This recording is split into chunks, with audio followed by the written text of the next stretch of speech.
तो कमीने मेरा नाम सीमा है, मैं जरा तुझे किसी की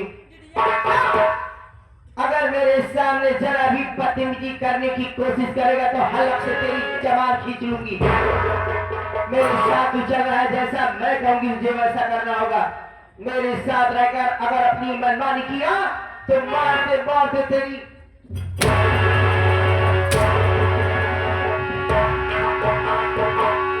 कहे के मतलब बेटी हम तोहरे साथे चला रही, तू जैसे कहू हम वैसे करब। ठीक है, जो बताऊंगी तुझे वो करना होगा। ए भगवान संध्या के पहाड़ है, हम तोहरे कोरम है, तू हमारे कोरम है। हम जब कुछ हो हमारे साथे अच्छा ही अच्छा हो, ये बिकता हो।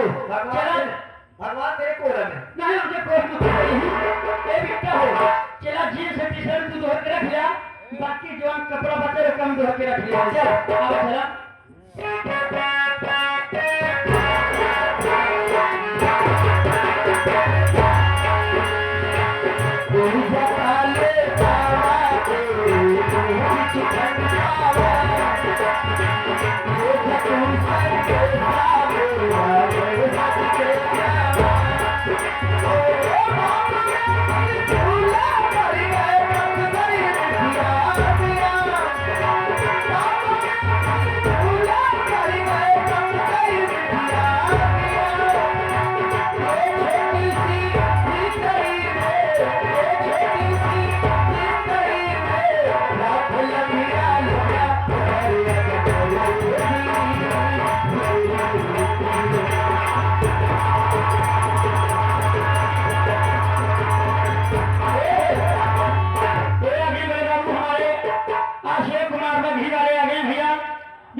इस प्रांगण में आए हुए सभी भ्रांति भैया को और हमारे पार्टी आज सबका स्वागत एवं अभिनंदन बंदन कहती है। बाबू जी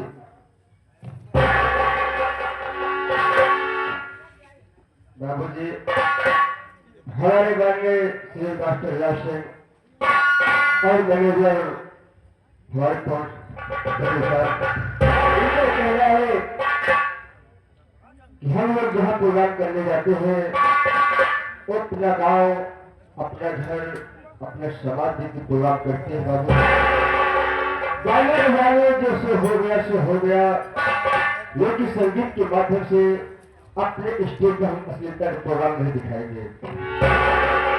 बाबू जी एक कलाकार का कम है, यहाँ बड़े बड़े कलाकार आए हुए हैं, हर शब्द नन्हे मुन्ने बच्चे के समान है। बाबू जी हर शख्स अगर कोई जाने अनजाने में गलती हो जाती है तो छोटे अपना नादान बच्चे समझकर माफ कर देना। मुझे कलाकार कोई महान नहीं होता, महान तो आप सब लोग हैं। बाबू आप जिसे चाहे उसे आकाश तक पहुंचा सकते हैं और आप ही सब जिसे चाहे उसे जमीन पर रख सकते हैं। बाबू जी हाँ बाबू जी संगीत के माध्यम से आप कोई परिचय दीजिए, मेरा नाम क्या है और मैं कहाँ का रहने वाला हूँ। बाबू जी मेरा नाम मोहन है और मैं राजगढ़ का रहने वाला हूँ। मेरे परिवार में कोई सदस्य है, मेरा एक छोटा बेटा मेरा भाई जिसका नाम रफत है, भाई पढ़ाई कर रहा है और मेरे भाई हुए जिसका नाम मनोहर है। आज सभी हैरत कहोगे कि एक हिंदू के घर में एक मुसलमान कैसे, ये दर्द कहानी है। मेरे पिताजी और मनोहर के अब्बूजान एक ही फैक्ट्री में काम करते थे। बाबू जी दोनों के साथ रहते रहते गहरी दोस्ती हो गई, एक दूसरे को देखे बच्चे नहीं पड़ता था। ये की तरह के गुजरात की तबीयत खराब हुई और मेरे पिताजी को बुलाए। कहा भाई मुझे ऐसा लग रहा है कि जैसे अल्लाह पाक परवरदिगार के यहाँ से मेरा बुलावा आ गया है। मेरे पिताजी ने कहा अरे भाई कुछ नहीं होगा। ने कहा भाई अगर मुझे कुछ हो जाता है जैसे तुम्हारे दो बेटी है वैसे मेरे बड़ा बेटे का फर्क है। इतना कहे पिता के बाद जी उनकी तबीयत बिगड़ती गई और मेरे पिताजी के हॉस्पिटल ले जा रहे थे। रास्ते में ही उड़ गए।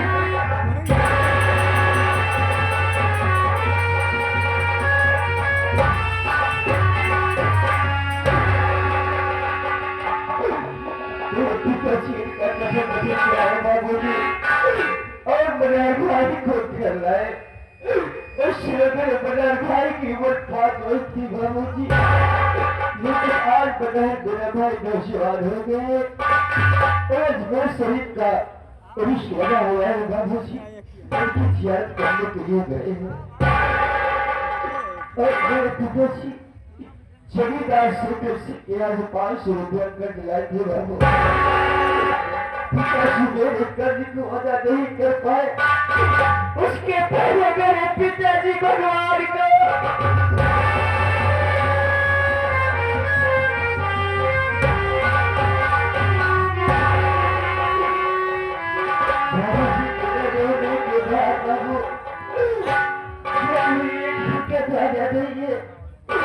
मेरे पास पैसा नहीं है बाबू, मेरे मजदूरी करते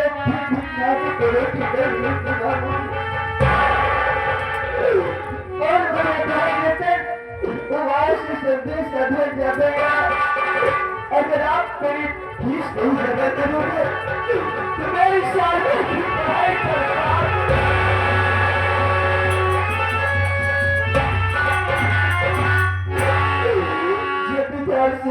दरवाजे पिलाते अपने खर्च अपना पैसा नहीं पाते, मुझे कोई से बांटते हो। अब मेरे समझ ही नहीं आ रहा है कि कैसे मैं अपने मुंडे की फीस जमा करूं और मैं कहां से जमींदार का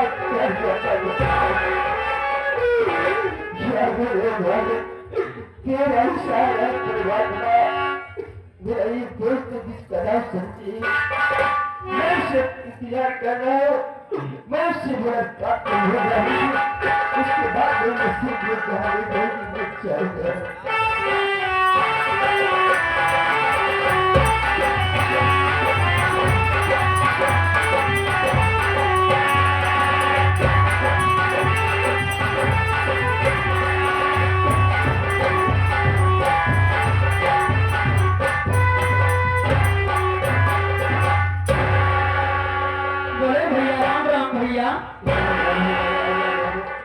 भैया ये मैं क्या देख रहा हूँ, ये मैं कभी आपके पास रहते थे भैया तो आप बहुत हंसी खुशी रहते थे,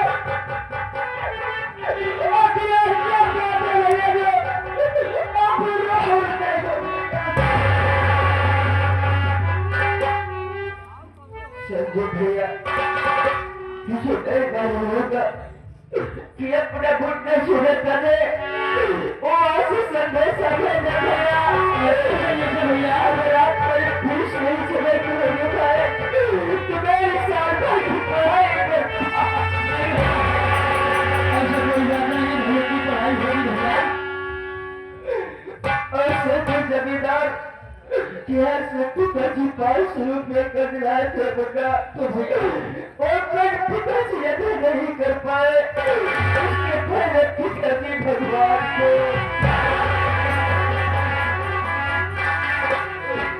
आज 500 रुपया बेटा 5 हजार बन गया तुम जाते घर में फूटा दादा गए पास में पैसा नहीं है बेटा, काश में फीस जमा करो और काश खर्चा करो। अरे भैया अगर हम सब यहाँ पे रहेंगे न तो छोटे भैया की पढ़ाई हो पाएगी न बाबू साहब का कर्ज देख पाएंगे अपने, क्योंकि यहाँ पर ये दिन काम करते हैं तो मालिक पैसा देने के लिए 1 हफ्ता दौड़ाता है भैया। अरे भैया हमारे विचार में एक बात ये आ रहा है कि आओ भैया हम आओ, तुम चाहते हैं प्रदेश कमाने के लिए, प्रदेश जाने के काम मिल जाएगा कि छोटे भैया की पढ़ाई भी हो जाएगी और बाबू साहब का कर्ज भी उठेगा। लेकिन अभी शाम हो गया, कहाँ चलेंगे? तो ये शाम हो गया है, आप आराम करिए, घर पे थोड़ा बहुत काम बाकी है, वो काम करके मैं भी आराम करूंगा, सुबह होते ही प्रदेश निकल जाएंगे। आराम करिए।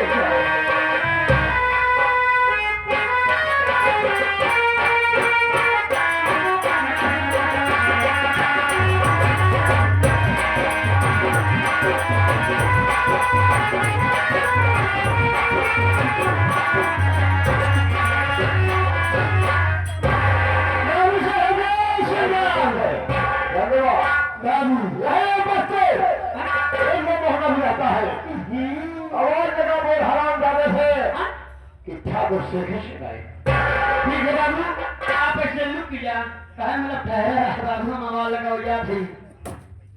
ओहो ये रही गरीबों की झोपड़िया, और गरीब लोग झोपड़पट्टी ही पसंद करते हैं। अरे खैर जाने तो मेरा इसमें क्या जा रहा है, आवाज लगाने के लिए जरा हूँ, इस झोपड़ी के अंदर कोई होगा जरूर ही बोलेगा। इस झोपड़ी के अंदर कौन है भाई? अरे कोई हो तो बाहर निकालो, कोई है क्या भैया? अरे कोई है?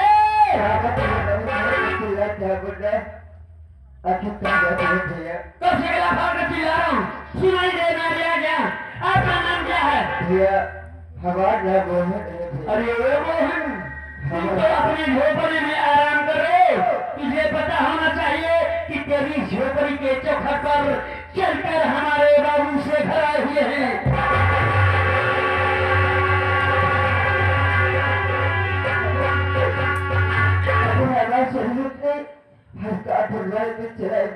तुम्हारी जरूरत है और तुम्हें बुलाने आ जाओ।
मुझे कुछ दे दो, मैं चोरी करके आपका कर चुका दूंगा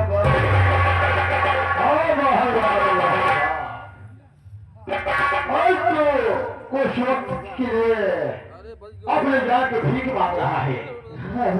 आओ तो महान, आओ तुझको मैं अपने कर्ज से आजाद कर दूंगा।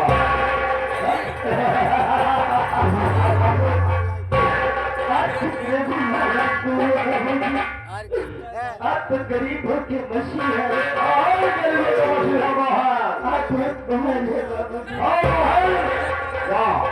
और सब तुझे आजाद कर जा, निकल जा यहाँ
पंचायत का मुसलमान है कौन का प्रधान गांव में मनहर अली खान ये है जात का मुसलमान और कौन सा प्रधान नाम है मनहर अली खान कौन साहब तो ये अपने भाई की जान की भीख मांग रहा है और एक महीने का वक्त मुझसे मांग रहा है तू हाथ चूतिया नहीं देखू एक महीने का अगर मौका दे दिया था तो जान लाई पाकिस्तान भाग जाएगी सपने में मत सोचना कि तुम भारत के पागल तक पहुंच जाओगे नहीं पाकिस्तान के पागल तक कहीं तक कह सकते चारों तरफ हमारे आदमी लगे हुए हैं ठीक है खान अगर तो अपने को बता रहा है मैं सब चाहूंगा जा तेरे को एक महीने का वक्त नहीं ये ठाकुर शेखर 2 महीने का समय देता है और बहुत महान है लेकिन मनहर अली खान आगे मोहन याद रहेगा 2 महीने मेरा पैसा वापस नहीं मिला तो तुम्हारा आ गया सारे तेरे पूरी बस्ती में आग भगवान और चल तो बस्ती में उठो तो हराम डाले दोनों को सारे फेंक और चल करके तुम राख हो जाओगे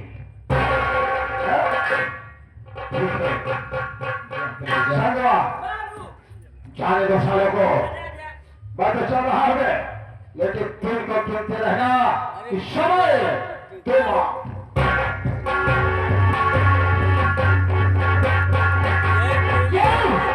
आई बात है समझ में तो नहीं पता होना चाहिए कि हमारे बाबू कितने नाक खतर है आपका नाम क्या है मनहर अली खान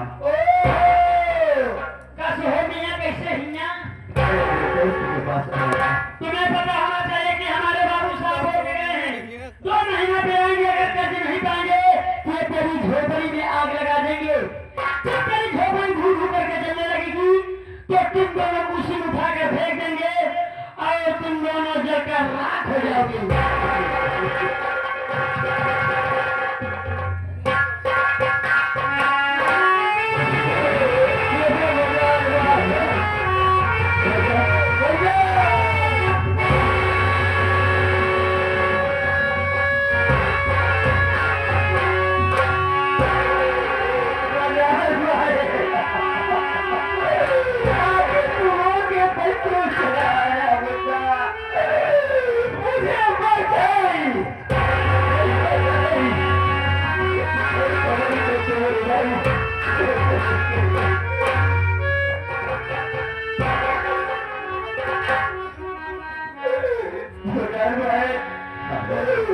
आज तक मैंने जो कहा तूने किया है ना क्या कहना चाहिए मेरे भाई तुम्हें यार कोई काम करेगा मेरे भाई नहीं भगवान कोई नहीं भूगा ये मगर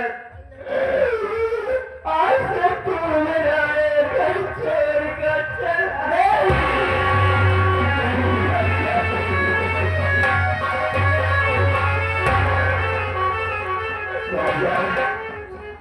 आपने तो बड़ी आसानी से कह दिया मैं तुम्हारा घर छोड़ करके चला जाऊं लेकिन आपने ये नहीं सोचा कि ये रात मुसलमान अगर ये मेरा घर छोड़ करके चला जाएगा इस चक्कर के मेरे लायक किसके सारे शरीर के क्या यही चित्र दिखाने के लिए हमारी परवर साहब ने सबने की थी कि जब चारों बनाए को पेट से लगा दूंगा नहीं भाई नहीं चाहे क्यों न मुझे याद के लिए अपनी जान को कुर्बानी करनी पड़ी दे दूंगा लेकिन ये याद का घर छोड़ करके मैं कभी नहीं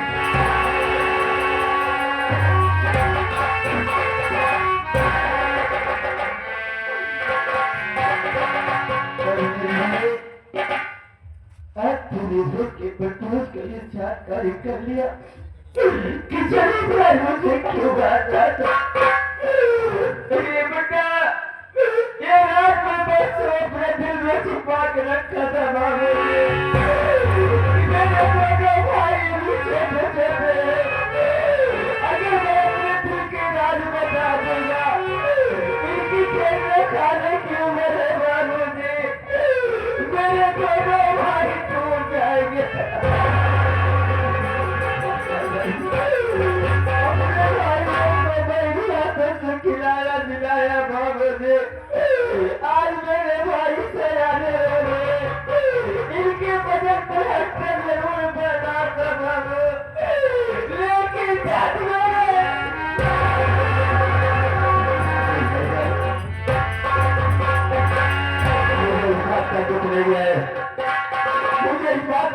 चाहिए कि जमींदार ने मुझे मारा, दुख तो मुझे इस बात का है कि जमींदार ने चंद पैसों के लिए आपकी जान में कष्ट